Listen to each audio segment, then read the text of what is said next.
of Bristol lies one of its most iconic feats of engineering, the Clifton Suspension Bridge. It was designed over 150 years ago by Eisenbahn Kingdom Brunel, whose legacy also includes the floating harbour, the SS Great Britain and the Temple Mead Station. In 2006, Bristol held Brunel 200, a celebration of the life and works of Brunel. He was one of the first great engineers of our time, not only designing a bridge to span more than 700 feet over the Avon Gorge, but leaving a heritage of engineering in Bristol that continues to this day.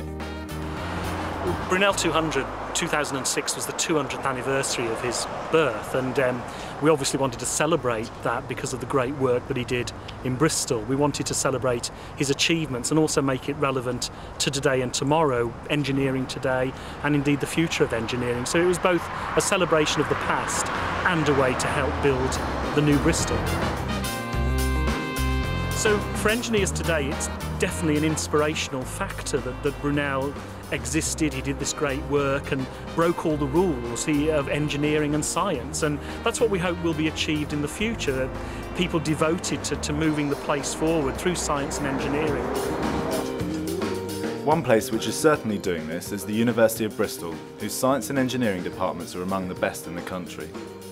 In the past 5 years, the engineering department has received more than £75 million in research awards and has spent over £20 million on infrastructure and equipment.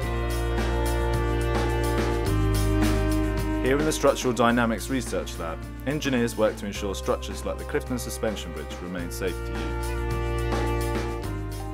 When it was first designed, of course, Brunel was kind of pioneering that sort of thing. Well, there were similar bridges, but not that length, and kind of took it a stage further. And in some respects, the bridge is over-designed. The light bridge deck means that the Clifton Suspension Bridge is strong enough to withstand much more weight than that of the horse-drawn carriages for which it was designed. Modern bridge research at the university uses a pioneering technique called dynamic substructuring, where physical models of bridge cables are coupled with computer models of the bridge deck. Bristol is a world leader in this technique, which was developed right here in the Mechanical Engineering department. Students at the university have the opportunity throughout their degree programmes to work with local engineering companies. Many stay in Bristol after graduating, drawn by the thriving industry in the city.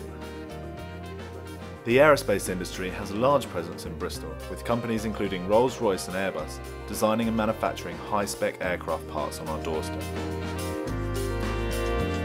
Bristol remains a centre of engineering excellence. You only have to look at the work that takes place, for example, at Rolls-Royce and Airbus in aviation, the work in software engineering that takes place in our universities and companies, and indeed all the work that takes place in our universities. The new Centre for Advanced Engineering is one indication of that. So we still are a centre of excellence. I think it's one of the remarkable factors about Bristol that not only did we start an aviation industry almost 100 years ago, but that's still there and still prospering. And that's one of the strengths of the city, that we have this expertise in depth and world-class excellence in the work that we do.